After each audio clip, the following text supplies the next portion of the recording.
All right, guys, and joining us right now from spring training in Surprise, Arizona. I will never get tired of saying this. It's the first time he's come on since the World Series. It is World Series champion right-hand pitcher Jon Gray is joining us. Jon, what's going on, bud? Oh, not much, man. Thanks for having me.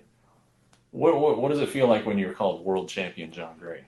Uh, it's a really good feeling, but it's something I haven't really fully digested yet. I mean, it still kind of surprises me when I remember that, hey, we won it all not a couple months ago. So it's still, it still hits you. Yeah. So what did you do? Okay, so World Series, you win it. You come home, parade the next day, hmm and then what? After that, yeah, about a week of celebration. I mean, I went off the grid a little bit, did a lot of traveled for about a month, it seemed. And yeah, and then took it really easy for the next couple weeks. But like there was a week there where you were still cloud nine. Oh, for sure. Yeah, yeah. And every time you wake up, you're like, yeah, that wasn't a dream. You start to remember it all again, and it's crazy. It's a really crazy thing to go through.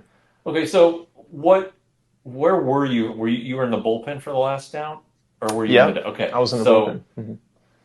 the last out happens. Is that as fast as you've run in a long time to get to the party?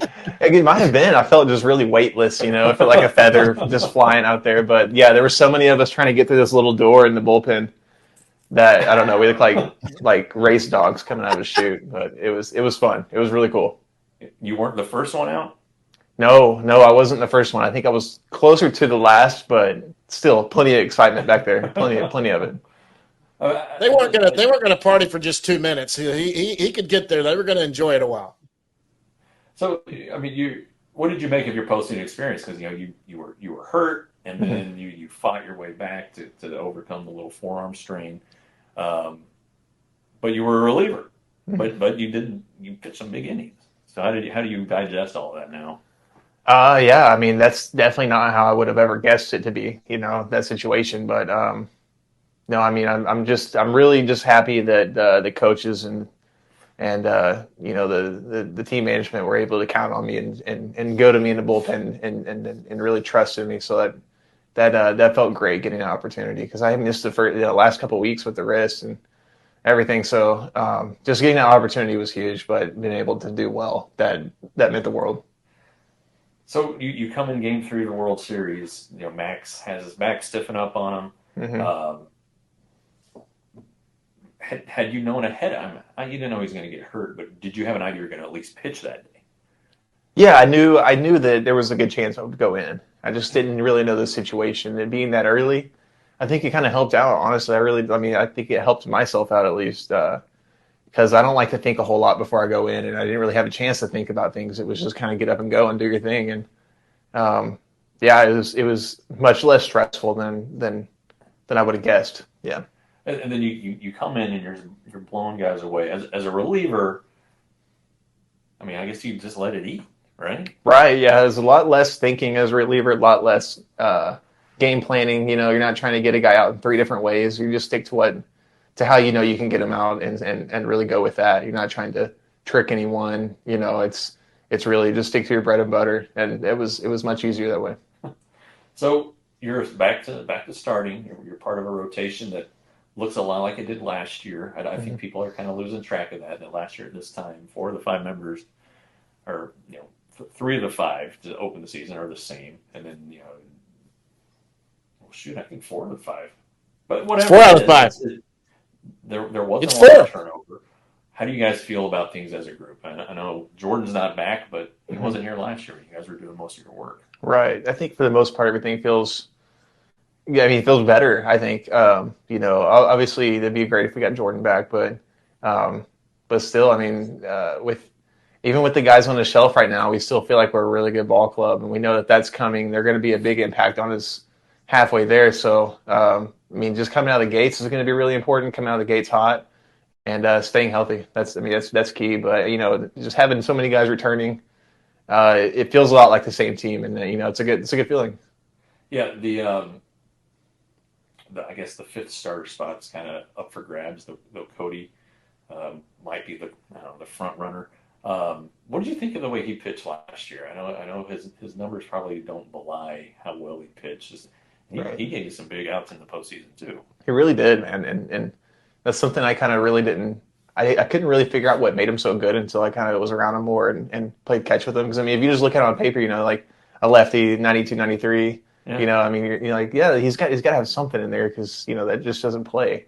But, no, I mean, his fastball is really deceptive. I mean, if you didn't have a clock on it and you tried to hit it, you would think it was 98. I mean, it gets on you. He has a special fastball. And I know he's been tinkering with some stuff, too, some secondaries that are looking really sharp. I mean, he's the deceptive guy. I think today's his birthday. Oh, is it? I think so. Oh, man. Yeah. Jeff, talk louder. Happy late birthday tomorrow. So you talked about the guys who aren't going to be here, Scherzer, Mahle, DeGrom, but they're here now. What is their day-to-day interaction with you guys like? In good spirits. Good spirits. I know Jacob's been waiting a long time to get back out there. It seems like, him just playing catch the other day, he seemed like a kid that was going to like the carnival or something. I mean, it was a happy day for him and happy for all of us. So it was really cool. Max is a little bit different, a little more intense right now. He's still in the weight room crushing some workouts and doing some different drills. But yeah, you can't get that guy to rest. But no, everything's looking really good. They're optimistic. I mean, he came here with that reputation of being like intense. Like like on game days, I remember he was walking in as we were walking out of the clubhouse, and somebody like made eye contact with him and said, "Hey," and then was like scared the rest of the day. She had just jinxed Max's start. And he went out and pitched fine, but it seems like he's that kind of guy, like super on start day. Don't mess with him. Right, don't mess with him on start day. I mean, he's like a robot out there going about his business. It's really cool. It's really cool to see that because I mean, it's not something that he's like making up. It really is how he is, and and I get nervous when he's starting that day. I mean, I try to stay completely out of his way, let him focus, keep his head down, and that's what he likes. What were you like? Weren't you kind of near him in the clubhouse, John? You were kind of over there by him, weren't you? Yeah, I wasn't too far away. So I get to see a lot of crazy stuff. So when you're closer, you got to tiptoe more. Yeah. I mean, I'm pretty good at being quiet, but keeping eyes open. Yeah. Okay. All right. So on a start day, you guys all you can come in late, or come in later than normal. But how are you? I mean, I'm sure you're intense, but you're not Max intense. Right. Yeah. No, not at all. I mean, I guess I take it pretty easy on start days. Like I do get in later. The only thing I can really eat on a start day is like a banana. So I'll have like a banana and it'll be like, you're not playing till 7 o'clock. So, you're trying to make that last. But, I take it really easy. I don't go through 100 different drills or anything like that. I just like to rest, read something, take my mind off of it, get back to the game, read something, take my mind off of it, and then get back and focus again. I feel like that helps a lot. So just not completely locking in and just waiting and looking at the clock, I think that kind of drives people crazy. It drives me crazy, but just finding ways to keep myself busy. I don't really do a whole lot. I stretch probably 20 minutes before I go out, and it's like Little League almost. So you only eat a banana? That's it. One thing? Yeah. The whole day before you start? The whole day, yeah. Yeah, I can't really get food down. I've struggled with it before. There's days I can, but not a whole lot. But yeah, usually it'll just be a banana or like a bag of goldfish or something. Oh my gosh. Yeah. All right. But we see you guys when you're starting. We kind of try to avoid you guys when it's your start day. But I've never felt like I couldn't. If we locked eyes, I couldn't at least go, "Hey, what's up?" And you just said, "Hey, what's up?" I'm not going to go talk to you because it's your start day. But you've done that, John. You've given me, "Hey, what's up?" and just said hi. But you're right. Sure. I like it to feel like another day, just another regular day. Yeah. I feel like sometimes if you make it feel like it's not a regular day, then you can kind of worry yourself a little bit or get a little antsy. Yeah. So I kind of like things to be. I don't know. It's just the way I kind of do my stuff. I guess I don't like to get too much into a routine because whenever something goes wrong with that, you feel completely lost. So I feel like I should be able to play baseball and pitch at any time, no matter what happens, whatever the schedule is, whatever adversity there is. You should be able to go out and still do it. So I try to really do that. That was like the first rule of beat writing, or one of the first rules when I got the job was you don't talk to the starters the day they start. Yeah. It's a little different in spring training because spring training is kind of laid back. Mm-hmm. But that, and you don't sit down on the furniture unless you're invited to sit down. Those are like the main two that I had to learn. But hey, you don't join in the ping pong game. Yeah, right. Yeah. It's not our clubhouse. Not our clubhouse. All right. So what are you working on this spring? I know it looks like you settled on a slider last year that you like. Mm-hmm. What are you trying to fine tune? I really want to fine tune a changeup and curveball. I feel like those two are pitches I don't really use too much, and if I want to be a starter, I gotta use those more. So I can't just be so slider and fastball heavy. I need something that's a little bit slower to mix in, and it's going pretty well right now. I can't wait to use it. Your first start is the fourth game. Mm-hmm. At this point in spring, I know they take it very gradual to build up. You're down for 1 inning, 25 pitches. Do you feel like you could do more, or do you not even want to worry about it? I really believe I could, but I'm not. Yeah, it's not a race right now, so I'm completely content with 2.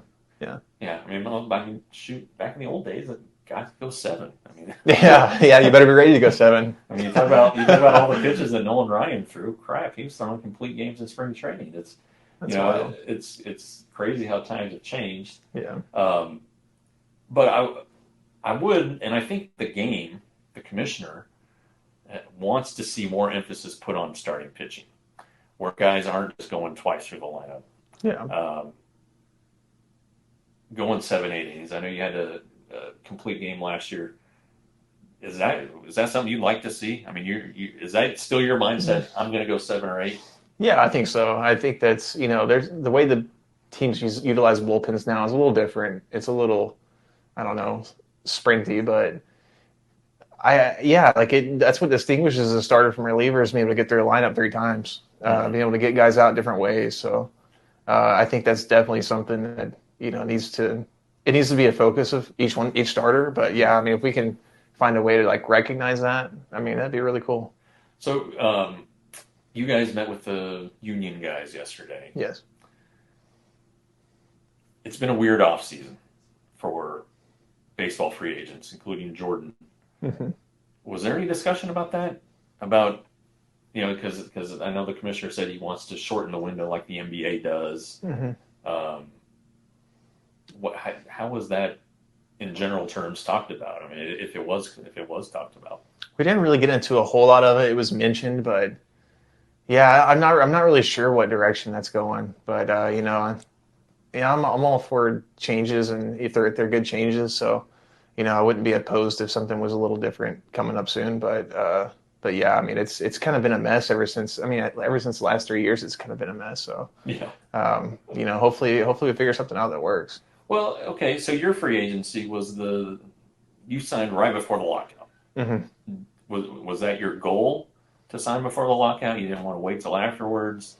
Did you feel like you got the crack you thought you would get at free agency? Yeah, well, kind of, yeah. Like, I definitely wanted to get it done before, but I don't know. I feel super lucky that Texas wanted me, because I mean, there was literally only 3 teams that I would want to play for, and if those 3 teams didn't want me, then I was probably going to call it for a little while. Just hang it up for a little bit. So that was like a sign that Texas wanted me. I mean, I was definitely on board with that, and it's been a dream come true. It's been awesome. You've won a World Series. Yeah, even when baseball is weird. It's weird, but it's been great. All right, John, take over. All right. So, okay, I got to ask this first, because Hannah, one of our little friends, Hannah, that's a big fan of the show, she came out to the thing. I kind of just said you were coming on, and she made mention about squirrels. Said she talked to you at the Jared Sandler thing. Do you remember the story about that? What's the story about the squirrel family in Colorado?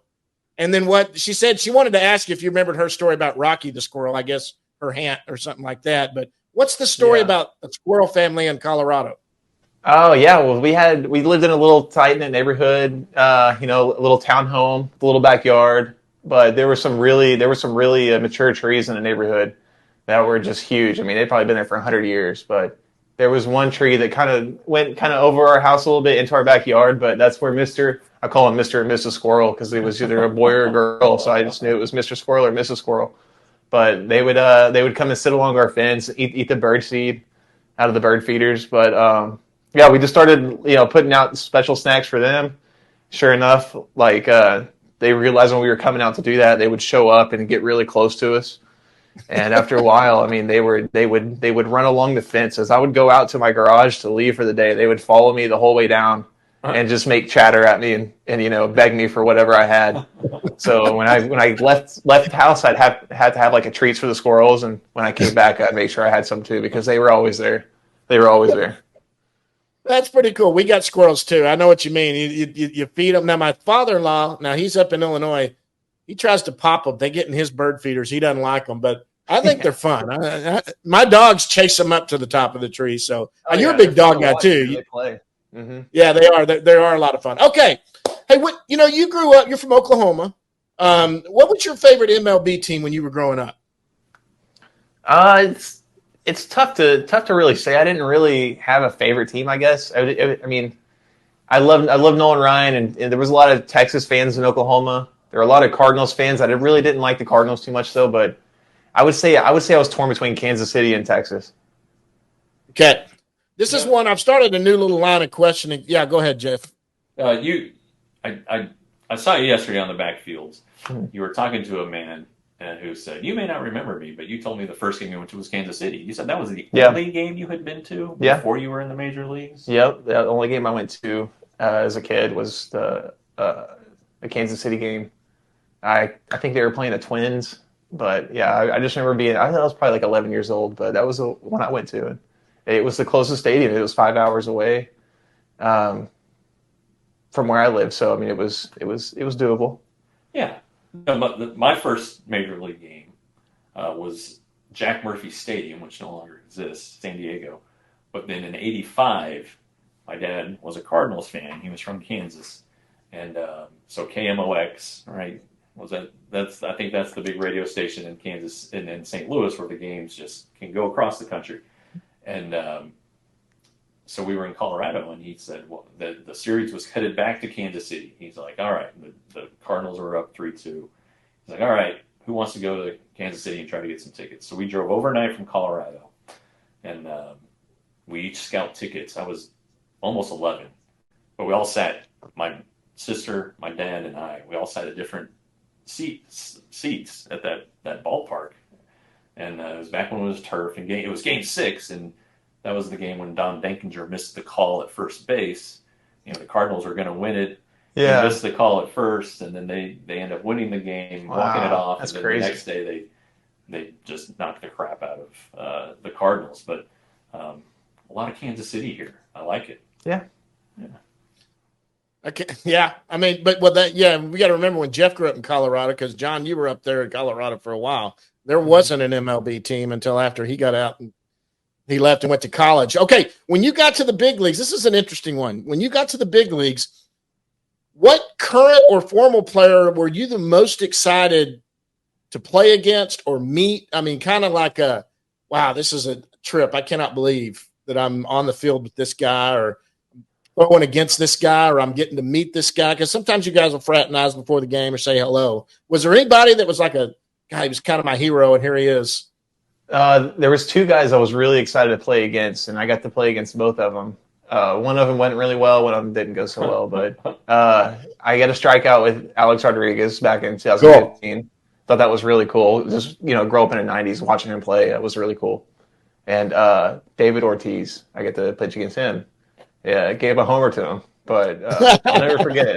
That's on one home run I'm not mad about.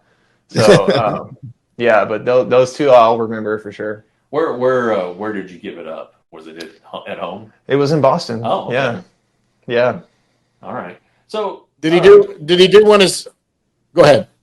How much further, honestly, does the ball travel in Colorado?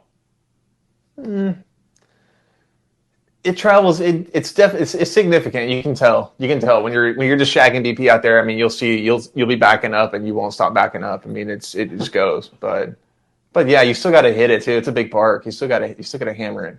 Yeah, I mean, Coors Field's huge, Mm-hmm. and the foul territories are huge, and also the outfielders play so deep that a lot of balls fall for singles at windmill. A lot, yeah, yeah, So I mean, it's like a double whammy. You don't want to give up the home run, but you're going to give up singles yeah, and face more hitters. So I mean, it's, for sure. yeah, I know the ball travels here, but not like that. Right. No, it's a little different. Yeah, it's a little different story. Yeah. All right, John. 2 more. We're going to get you out of here because you're taking time to go. Hey, what's your favorite baseball movie? The Scout with Brendan Fraser. I love that movie. That's a good one. It is a That really is good one. hilarious. Steve Nebraska, he's a man. Oh, that was great. That was great. I love that movie. And what's his name who played the Scout? It's one of the funniest actors anyway that played it. Yeah. Brooks. Yeah. Albert Brooks, yeah. He was hysterical. That was really good. Okay. If you got to host a dinner party, you're cooking on the grill, and you got to have 3 former or current players invited because you want to hang out and have a beer and cook for them, who are those 3 players that you're inviting? Number one's going to go to Fergie Jenkins. That guy's awesome. I've got to know him over the last couple months now, and like pretty well. And he's a great guy to be around. A lot of cool stories too. He can tell you. I can imagine. Yeah, for sure. I get to bring in some heat throwers. I'm going to bring in Nolan Ryan and Randy Johnson. Yeah. Hey, as a starting pitcher, that would be Fergie. Now, I'm old enough. I saw Fergie play when he played for the Rangers. I was 7 or 8 years old when he pitched for the Rangers, and I remember.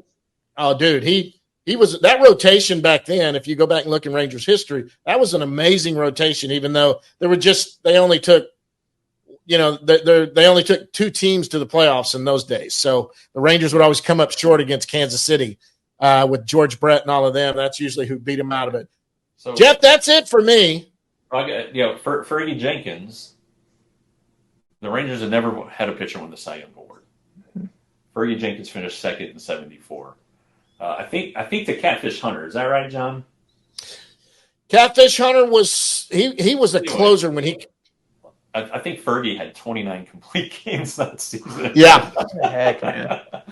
Gaylord Perry, you had Fergie Jenkins, Gaylord Perry. I think Jim Kern.